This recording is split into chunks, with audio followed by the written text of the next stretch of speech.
दिन में अपनी बात रखने का अवसर दिया, मैं आपका तहे दिल से शुक्रिया अदा करती हूँ।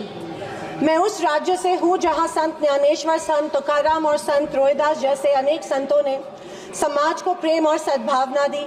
दूसरी तरफ शिवाजी महाराज, संभाजी महाराज और शाहू महाराज जैसे शूरवीरों ने अपनी दूरदृष्टि से सामाजिक एकता और न्याय संगत समाज प्रणाली की स्थापना की।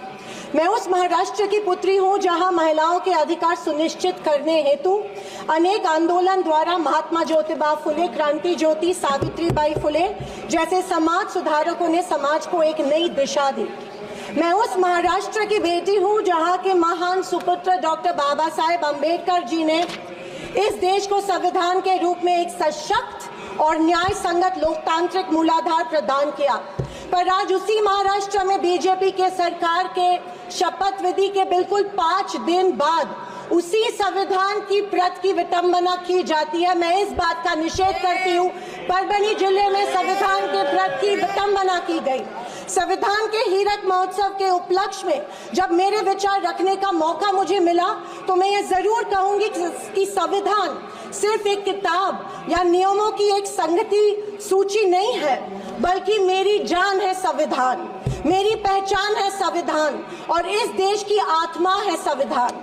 दूसरी तरफ आजादी के 50 साल बाद तक अपने तिरंगे को और संविधान को न मानने वाले सत्ता पक्ष के लोग इस देश की उसी आत्मा को कमजोर और खोखला करने की साजिश कर रहे हैं। इसी शुरुआत उसी दिन हो गई जिस दिन धर्मनिरपेक्षता, सेक्युलरिज्म जो संविधान का एक मूलभूत आधार स्तंभ है, उसी को लेके गाली या एक कलंक में रूपांतरित करने का प्रयत्न सत्ताधारियों द्वारा होने लगा है।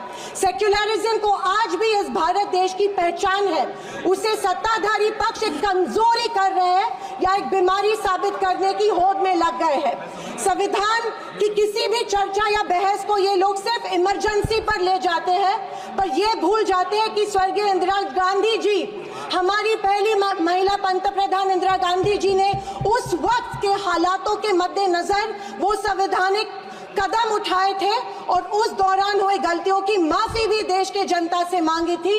और इतना ही नहीं, उनके विरोधियों ने गठित की गई कमेटी ने उन पर लगे सारे इल्जामों से उन्हें बारी कर दिया था।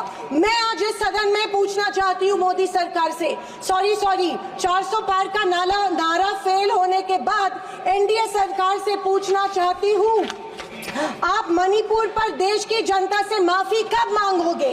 आप किसान आंदोलन में शहीद हुए 700 से अधिक किसानों के परिवारों की माफी कब मांगोगे?